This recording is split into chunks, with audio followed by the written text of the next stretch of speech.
rito. Wala akong tiwala sa pagmumukha mo. Sumama ka sa akin. Magsha-shopping tayo, papalitan ko yung damit na nasira. May lakad sila ng anak niya at sagot lahat yun ni Marilyn. Kalimutan ko po, may lakad nga po pala kami ng nanay ko ngayon. Guy! Marilyn! Hoy, huwag kang mag-iskandalo rito! Simula nung nagtrabaho ka dyan sa resort, lahat na lang ng oras mo sa kanila. Para bang ako pa ang kailangan na makisiksik, makihati dyan sa Mount Giselle na yan. Nangako ko po, babawi ako sa inyo. Ayoko na po maging hadlang yung trabaho ko sa ating dalawa. Meron kasi akong dinner mamaya kasama isang kliyente natin. Pwede mo ba akong samahan? Sorry po, hindi ko kayo masasamahan. Hindi na rin po ako makakapag-overtime sa mga susunod pang araw. Pinagpaalam na kasi kita kay Mommy, kaya pwede ka sumama sa amin ni Jerome na lumabas. First date kasi namin. Basta bawal akong gabihin na kasi nangako ko kay inay na maaga akong uwi. Jerome, kailangan ba talaga naka-blindfold ako? Basta tuloy ako na-excite. Saan na ba tayo? Ingat-ingat. Dito na ba tayo? Yan. Okay. Saka lang, ha? Surprise! Guess what, Darlene? Niluto ko lahat ng paborito mo kasi kami mga chef. Naniniwala kami na the only way to a woman's heart is through her stomach. Wow! Jerome! Na-surprise talaga si Darlene, no? Speechless siya. Gutom na ako eh. I'm sure gutom na rin kayo. Tara, kain na tayo. Ito! Sige. Darlene, upo ka na. Okay. Yan. Niluto ni Jerome lahat ng specialty niya. Sarap! Okay. Ito, may chicken pa. Wow. Oh! Francis, seeing you here, Darlene. Don't tell me, dito kayo nag-date ng secret boyfriend mo. Driver at yaya lang ang peg? Oh, nagsama kayo ng pet monkey. Go ahead, guys. Enjoy your day off. Okay, guys. Say bye-bye to the pet monkey. Bye! Ew.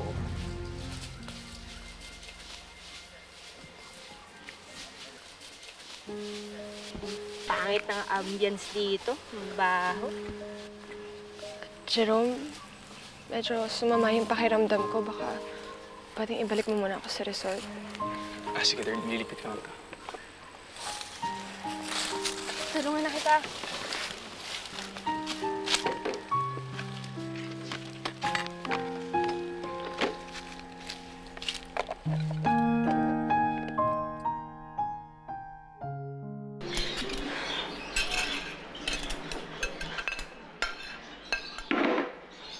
Nak, kanina ko pa napapansin, tahimik ka.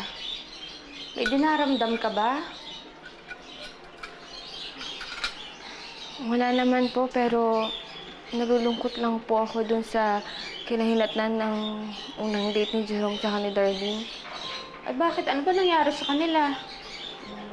Hindi po kasi nagustuhan ni Darlene yung ginawang sorpresa sa kanil Jerome. Kaya hindi pa naman din nag-uumpisa yung date nila. Natapos na din agad. Bakit affected ka?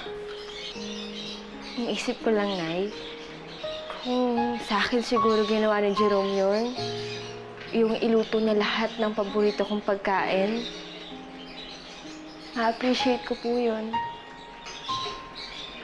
Baka hindi maganda para sa'yo na sumasama ka sa date ni Darlene at Jerome. Kasi kahit hindi mo aminin, nararamdaman ko may pagtingin ka pa rin kay Jerome. Sa ginagawa mong yan, sinasaktan mo lang ang sarili mo.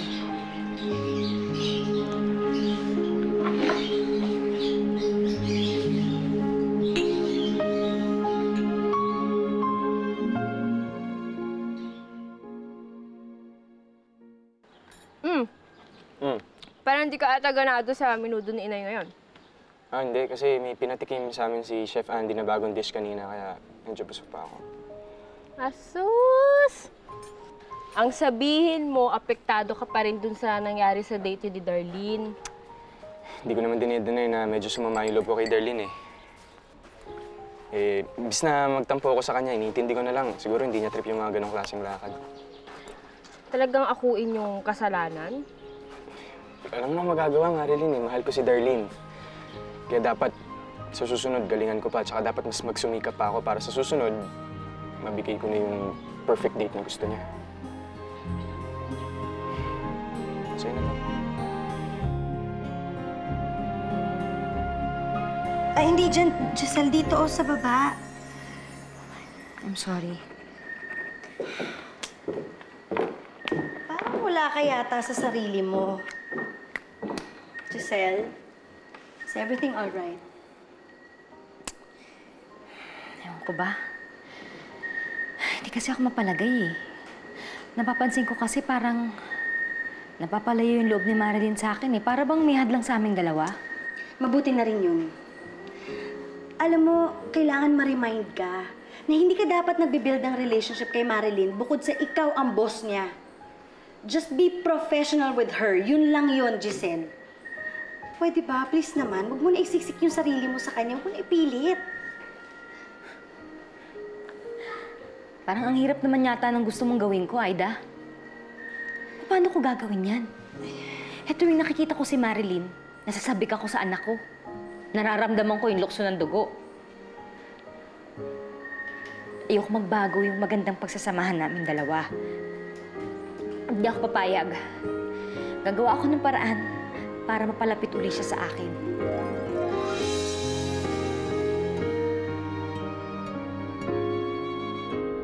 Marilyn? May nabanggit ba si Jerome sa'yo tungkol sa akin? Sinabi ba niya na nagtampo siya sa akin pagkatapos ng date namin?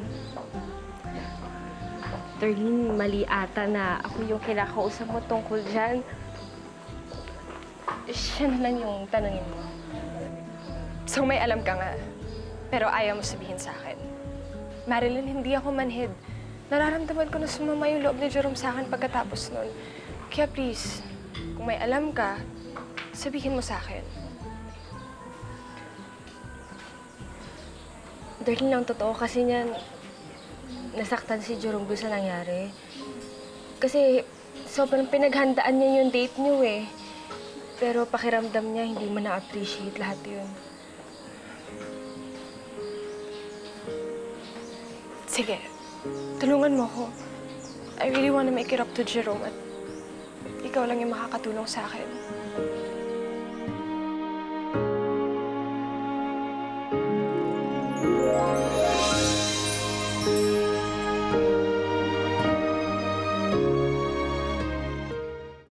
Bakit pa tayo pumunta dito, Marilyn? Sabi mo, hanapin mo lang yung nawawala mong hikaw. Oo nga, kasi di ba dito lang tayo galing? Kaya dito ko lang yun ay wala.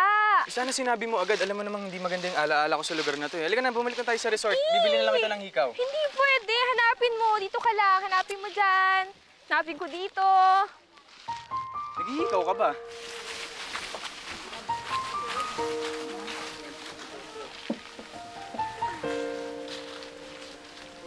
Jerome, alam kong nasaktan kita kahapon. And I'm sorry. Can you please give me a second chance?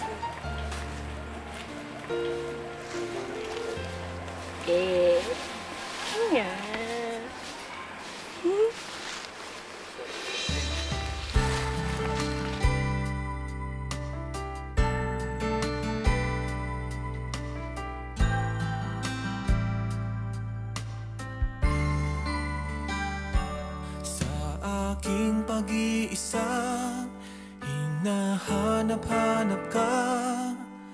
Di malaman aking gagawin, di mapigilan ng damdamin.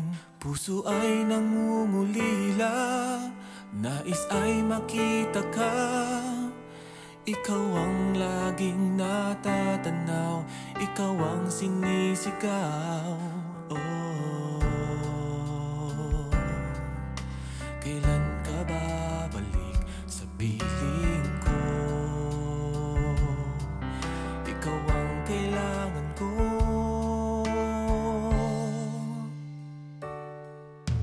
Sana'y muling marinig ang tinig mong nagsasabing ang minamahal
best friend.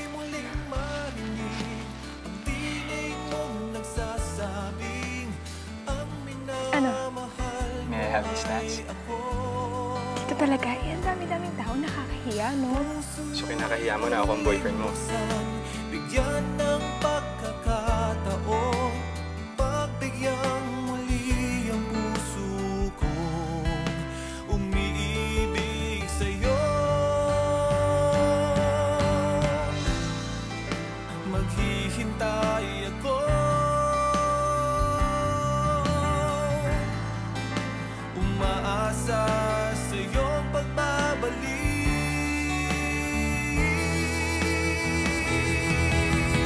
Sana'y muling marinig ang tinig mong nagsasabing Bakit ka umiiyak, Marilyn?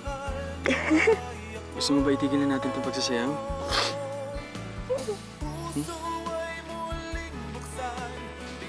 Wag. Masaya lang ako kasi... Dito ka. Ayoko matapos tong sandaling to.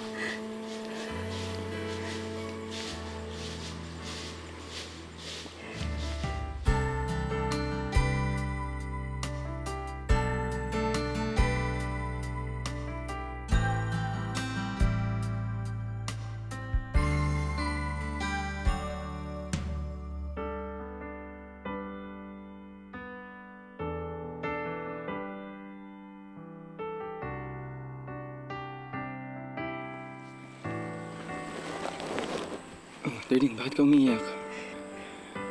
Gusto mo ba itigil na natin itong pagsasayaw? Ayoko. Pero masaya-saya ko. Masaya-saya ako kasi ikaw yung boyfriend ko. At wala ka nang tampo sa akin.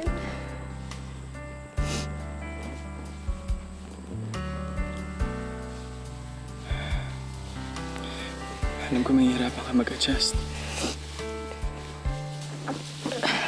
Alam ko ikaw rin. Kaya let's meet halfway. Because I really want this relationship to work. Ako din, Darlene. I love you so much. I love you so much too.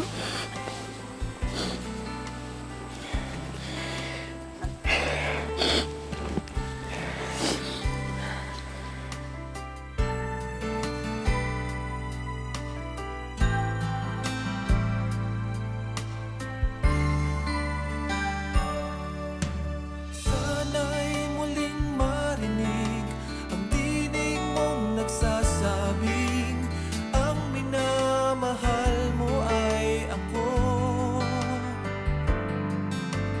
Puso ay muling buksan, bigyan ng pagkakataon, pagbigyang muli ang puso kong umiibig sa'yo.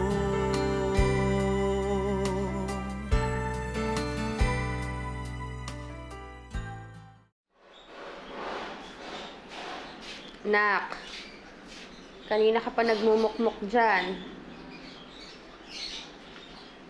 May problema ka ba? Nay, wala po. Napagod lang po siguro ako dun sa lakad namin ni Jerome tsaka ni Darlene. Pero masaya naman po ako kasi nagkasundo na rin sila sa wakas.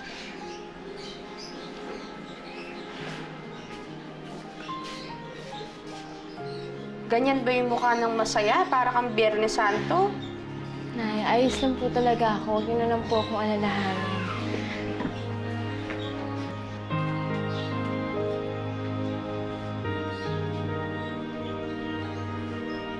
Kalimutan mo si Jerome, anak. Tigilan mo na lang ang pagpapanggap mo na okay ka dahil alam ko hindi.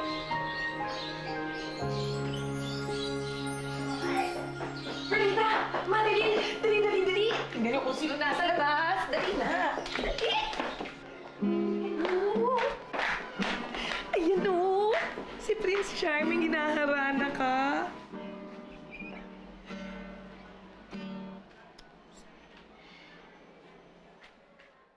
Kailan ka babalik sa piling ko? Ikaw ang kailangan ko. Uy, hindi ba doon yun Hindi luma yun. Hindi naluluma ang pangaharana. Kasi alam mo, maraming babae pa rin ang nangangarap na hanalahan sila ng lalaki. Katulad ko, isang tunay na dalagang Pilipina. Ikaw yun. Tsaka sigurado ko kung sino ang lalaki ng naharana sa'yo. Saksakan mo ba doon? Oh, sa akin agad. Bigyang muli ang puso ko, umiibig sa'yo.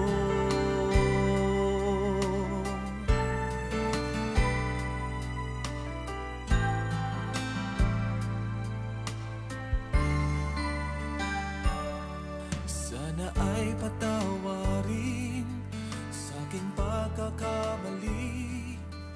Di ko kayang muling saktan ka at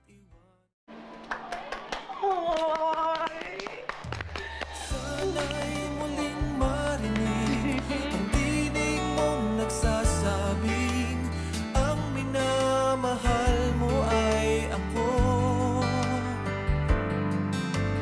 Puso ay muling Jerome, Prince Charming, pwede ba mag-request? Isa pa. More. Halika na nga. Ito, magagalit na yung kapitbahay. Doon tayo para mag-usap yung mga bata. Ito naman. Ano ba yung naisip mo? Bakit ginawa mo yun eh?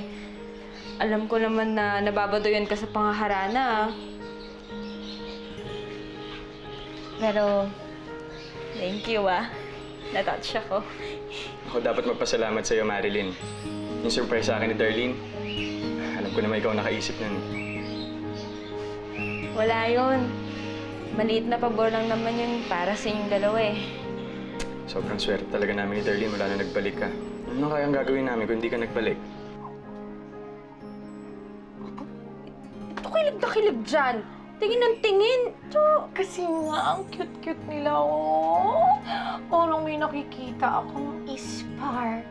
Basta kung kailangan nyo ng tulong ko, andito lang ako para sa inyong dalawa. Siyempre, best friend ko kayo. Mahal ko kayo.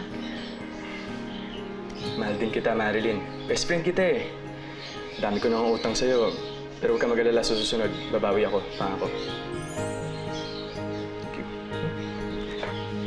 Ganun na eh. Tama na. Alam mo, Mars, ikaw ang dahilan talaga kaya yung anak ko kung ano-anong naiisip eh. Huwag kang nga ganyan.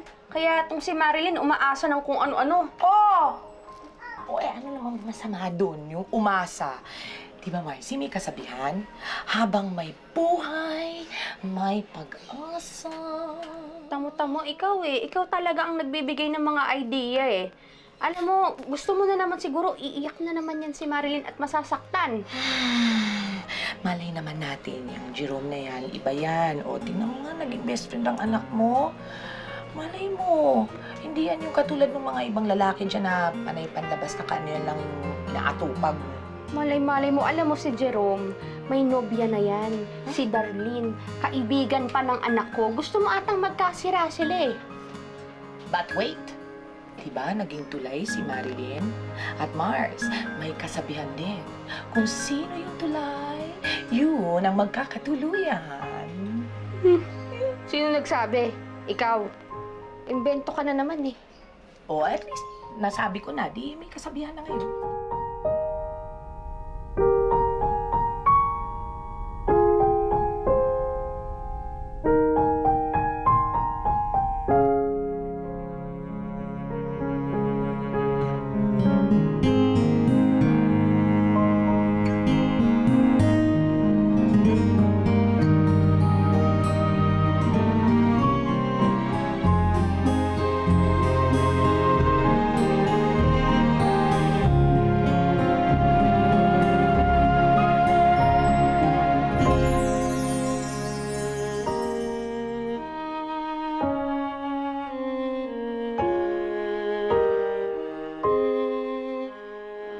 Ano ka ba, Marilyn?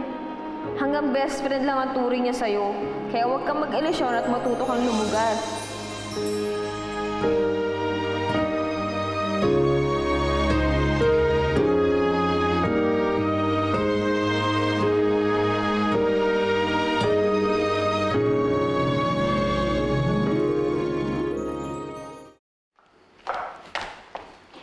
Ma'am Lizelle, pinapatawag niyo daw ho ako.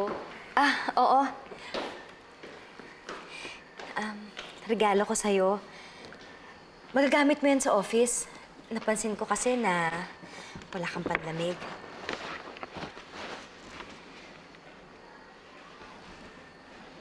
Maganda po. Pero ma'am, hindi ko po to matatanggap. Bakit? Hindi mo ba gusto yung kulay? Naku, okay lang yun. Papapalitan ko na lang. Hindi naman po, ma'am. Pero pinagtahin na ho kasi ako ng nanay ko ng panglamig. Ayos na ho sa akin yun. Maraming salamat na lang po. Pero hindi niyo na ho ako kailangan regaluhan pa. Mauna na ho ako.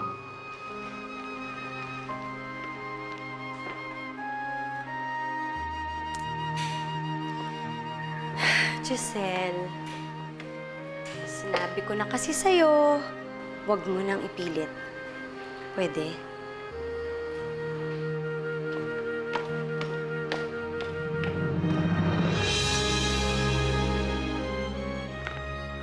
Tao po. Hi, Perlita. Darlene! Oh, tuloy ka. Anong kailangan mo? Naparito ka. Hindi naman ho ako magtatagal. Pumunta lang ako dito para ipagpaalam si Marilyn. Kasi mag-hiking ho kami ni Jerome bukas. Baka pwede po siya sumama.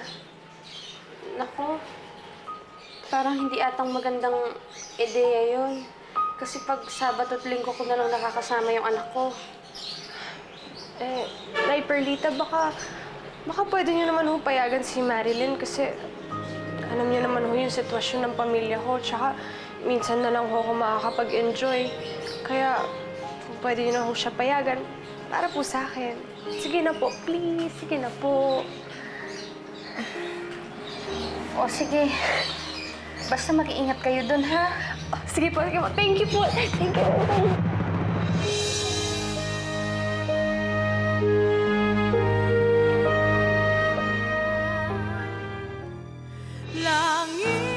Gusto ko po sana ipagpaalam sa inyo si Darlene kasi balak po namin nila Jerome na mag-outing po bukas.